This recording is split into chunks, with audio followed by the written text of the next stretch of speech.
Oprah Winfrey, la femme qui a transformé la vulnérabilité en empire.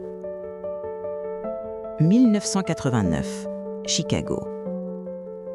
Dans les coulisses du studio Harpo, Oprah Winfrey fixe le contrat posé devant elle. 250 millions de dollars sur 5 ans. Le plus gros deal de l'histoire de la télévision pour une femme. King World Productions vient de transformer son talk show local en phénomène national. Elle devrait signer immédiatement. Mais quelque chose la retient. Son avocat insiste. Son agence impatiente. Toutes les autres animatrices tueraient pour cette opportunité. Pourtant, Oprah hésite. Parce qu'elle vient de comprendre quelque chose que personne d'autre n'a vu. Celui qui possède le contenu possède le pouvoir.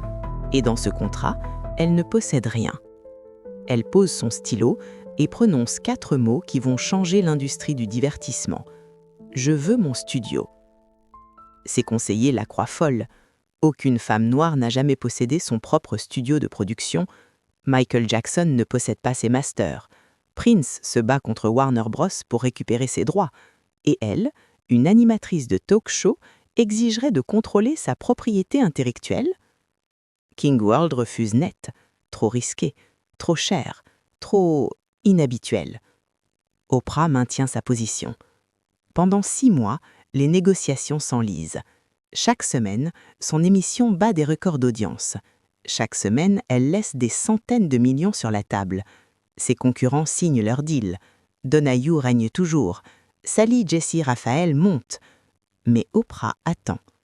Parce qu'elle sait quelque chose que Wall Street ignore encore. La vraie richesse n'est pas dans le salaire, elle est dans la propriété. Finalement, en 1988, King World capitule. Oprah obtient son studio. Elle le nomme Harpo, son prénom à l'envers. Un symbole parfait, elle a retourné toutes les règles de l'industrie. Cette décision va transformer une animatrice à succès en milliardaire, la première femme noire milliardaire d'Amérique. Pas grâce à un héritage, pas grâce à un mariage, grâce à une intuition que personne d'autre n'avait eue. Dans l'économie de l'attention, celui qui possède le contenu possède tout. Mais cette vision n'est pas venue de nulle part. Elle a été forgée dans une enfance que personne n'aurait survécu. Acte 1. L'enfant violé. Kosciuszko, Mississippi, 1954. Oprah Gayle Winfrey naît dans une cabane en bois sans électricité ni eau courante. Sa mère, Vernita Lee, est domestique. Son père, Vernon Winfrey, est soldat, absent. Ils ne sont pas mariés. L'enfant est un accident. Pour les 3 premières années de sa vie, Oprah vit avec sa grand-mère maternelle, Hattie May. Pas de jouets, pas de livres, des robes cousues dans des sacs de farine. Mais Hattie May lui apprend à lire avant l'âge de 3 ans. Dans l'église baptiste locale, Oprah récite des passages de la Bible devant la congrégation. Les fidèles l'appellent la prédicatrice. À 6 ans, tout change. Sa mère la fait venir à Milwaukee, dans le ghetto. Appartement surpeuplé, cafards, violence. Vernita travaille de nuit comme femme de ménage. L'enfant est livré à elle-même. C'est là que commence l'horreur. À 9 ans, Oprah est violée par son cousin de 19 ans. Puis par l'ami de la famille, puis par son oncle. Les agressions se répètent pendant des années. Elle n'en parle à personne. Qui la croirait? Elle est pauvre, noire, une fille. À 14 ans, elle tombe enceinte. L'enfant meurt quelques semaines après la naissance. Vernita, débordée, prend une décision radicale. Elle envoie sa fille chez son père, à Nashville. Vernon Winfrey est strict. Couvre-feu à 22 heures. Pas de télévision avant d'avoir terminé ses devoirs. Chaque semaine, Oprah doit lire un livre et écrire un résumé. Pas de négociation. Au début, elle déteste. Puis quelque chose bascule. Les notes montent. Elle rejoint l'équipe de débat, gagne des concours d'éloquence. À 16 ans, elle est élue Mademoiselle Prévention Incendie de Nashville. Un titre ridicule, mais qui change tout. Parce qu'un animateur radio local assiste au concours. Il est impressionné par son élocution. Il lui propose de lire les nouvelles à la radio. À 17 ans, Oprah Winfrey devient la plus jeune animatrice et la première femme noire de 1VOL, la station de radio de Nashville. Elle gagne 100 $ par semaine, une fortune, mais surtout elle découvre quelque chose qu'elle n'avait jamais connu, le pouvoir de la voix. Quand elle parle au micro, les gens l'écoutent, pas parce qu'elle est riche, pas parce qu'elle est belle, parce que sa voix porte quelque chose d'authentique. Cette découverte va la guider pendant 50 ans. Acte 2. La vendeuse de télévision. 1976, Baltimore. À 22 ans, Oprah est recrutée par WZ-TV pour co-présenter le journal de 6 heures. Elle devient la plus jeune présentatrice de Baltimore et la première femme noire. Catastrophe immédiate. Elle n'a pas le profil. Trop émotionnelle, trop impliquée. Pendant un reportage sur un incendie mortel, elle fond en larmes à l'antenne. Les producteurs paniquent. Le journal télévisé exige de la neutralité, de la distance. Oprah offre de l'empathie brute. Après 9 mois, elle est virée. Humiliation publique. Les collègues chuchotent. Les amis compatissent. Sa carrière télévisée semble terminée avant d'avoir vraiment commencé. Mais le directeur de la station, impressionné par sa connexion avec le public, lui propose une chance. Co-animer People Are Talking, un talk show matinal local. Salaire divisé par 2, prestige divisé par 10. Oprah accepte. C'est là que tout change. Parce que le format talk show libère exactement ce qui la rendait inadaptée au journal, son empathie, sa capacité à pleurer avec les invités, à rire avec eux, à créer une intimité instantanée. En quelques mois, People Are Talking devient l'émission la plus vue de Baltimore. Elle affronte Phil Donahue, le king national du talk show. Victoire locale. Les producteurs de Chicago remarquent. En 1984, WLS-TV lui offre de reprendre AM Chicago, une émission matinale en perdition, écrasée par Donahue. Oprah arrive à Chicago avec une valise et 1 000 $ d'économie. Première émission, janvier 1984. En 1 mois, elle dépasse Donahue en audience locale. En 3 mois, AM Chicago devient The Oprah Winfrey Show. Roger Ebert, le critique de cinéma, assiste à un enregistrement. Il est fasciné. Il appelle Quincy Jones. « Il faut absolument que tu vois cette femme. » Jones la caste dans La couleur pourpre de Spielberg. Oprah n'a jamais joué. Elle obtient une nomination aux Oscars. 1986, King World Productions propose de syndiquer son émission à l'échelle nationale. 120 stations. Oprah Winfrey, 32 ans, devient une star nationale du jour au lendemain. Mais elle commet là l'erreur que font tous les nouveaux riches. Elle accepte le premier contrat proposé. Acte 3. Le piège doré. Dans l'accord initial avec King World, Oprah reçoit un salaire astronomique, mais aucun contrôle créatif, aucune propriété du contenu. Elle est l'animatrice vedette, pas la propriétaire. Exactement le modèle qui a enrichi les producteurs blancs depuis des décennies aux dépens des talents noirs. Pendant 2 ans, elle accepte. L'émission explose. En 1987, elle dépasse Donahue en 47 marchés. Elle gagne 10 millions par an. Elle achète une maison à Chicago, une autre à Montecito. Elle découvre le luxe, dîner chez Charlie Trotter, shopping sur Michigan Avenue, week-end à Santa Barbara. Sa routine reflète sa nouvelle vie. Réveil à 5 heures, méditation de 30 minutes, petit déjeuner au Ritz-Carlton avec ses producteurs, enregistrement de 2 émissions par jour, dîner tardif dans son appartement à vue sur le lac Michigan. Elle collectionne les premières éditions de Toni Morrison et Maya Angelou. Elle s'habille en Armani. Mais quelque chose la dérange. Un soir, elle dîne avec Maya Angelou, sa mentor. Oprah se plaint « Je gagne des millions, mais je n'ai aucun contrôle. Les producteurs décident des sujets, les directeurs décident du montage. Je suis juste le visage. » Maya regarde. Alors prends le contrôle. Cette phrase simple déclenche une révolution.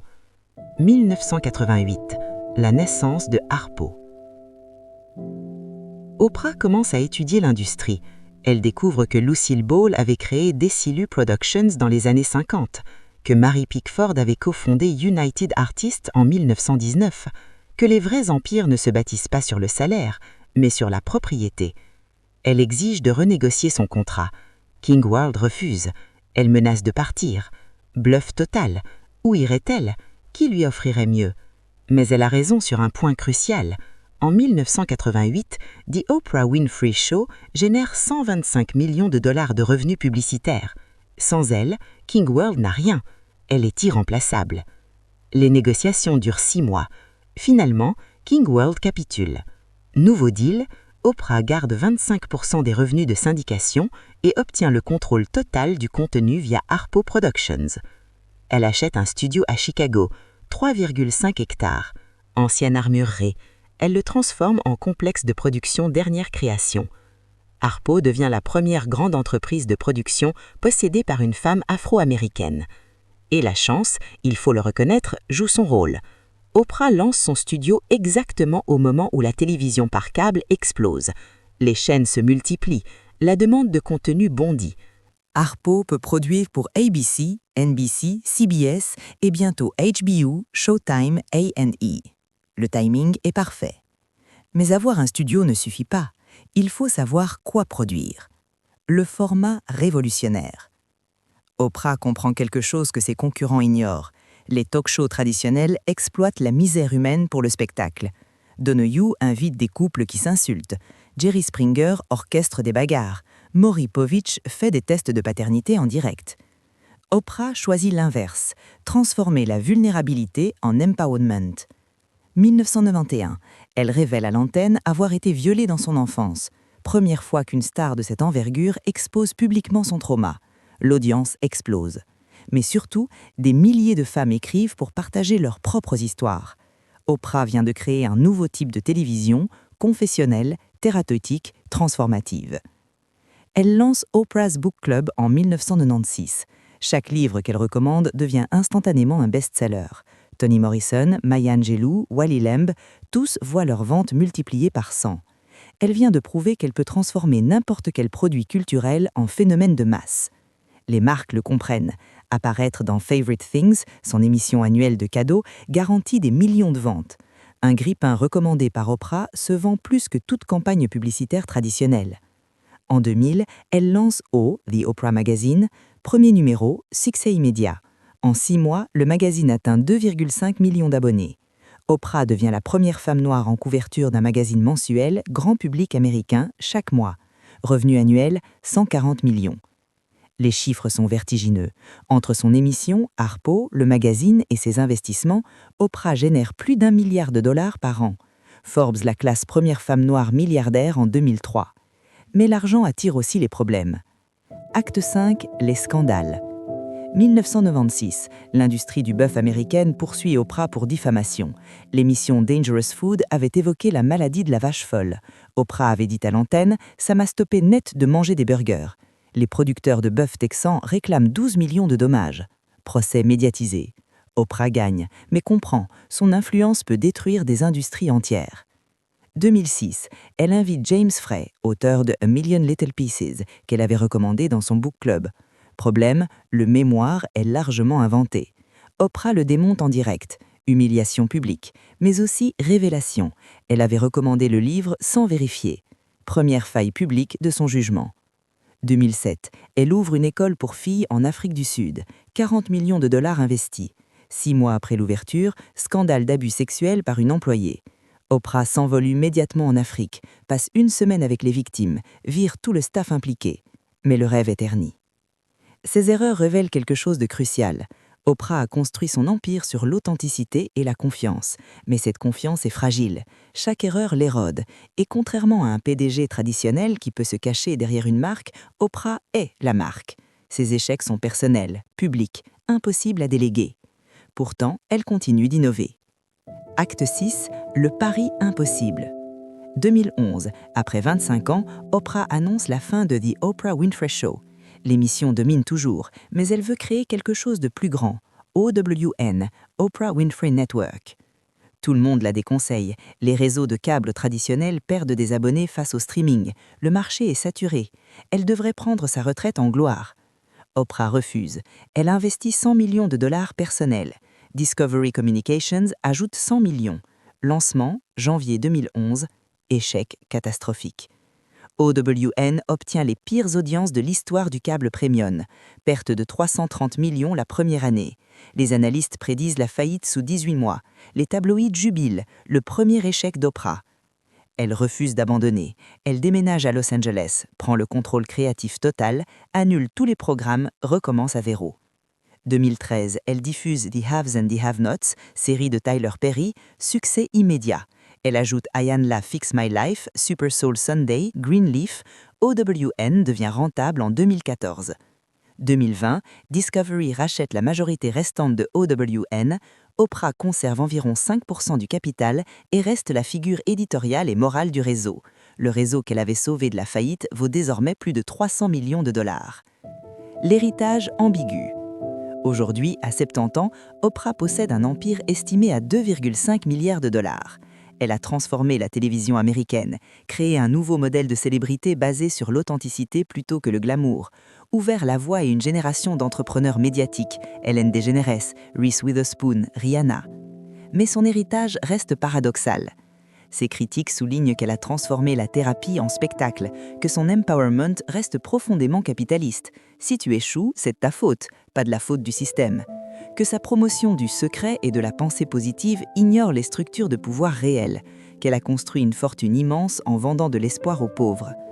Ses défenseurs répondent qu'elle a offert une représentation quand il n'y en avait aucune, qu'elle a prouvé qu'une femme noire issue de la pauvreté extrême pouvait construire un empire médiatique, que sa philanthropie, plus d'1 milliard donné, a transformé des milliers de vies.